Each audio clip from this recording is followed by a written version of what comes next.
Welcome to Samba Samba. Enjoy the video. You start inside College Football 25 with the game paused.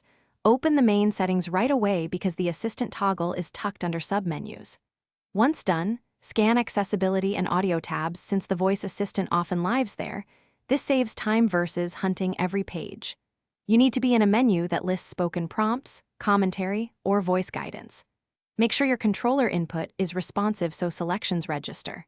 If not, reconnect or use keyboard to proceed. You now search for the actual voice assistant control.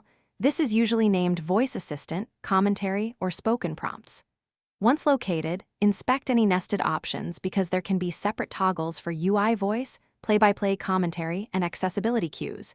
Turning one off may not disable them all. Make deliberate choices. Disable play-by-play to silence commentary, disable UI voice for menu speech. If an option is grayed out, move to the next slide for troubleshooting steps to enable. You flip the identified toggles to off, and then use any apply or save button. College Football 25 sometimes requires confirmation to persist settings.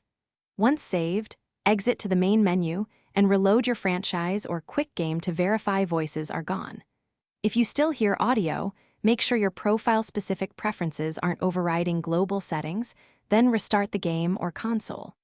If the toggle remains locked, update the game. Check accessibility restrictions, or switch profiles briefly to unlock and change the setting.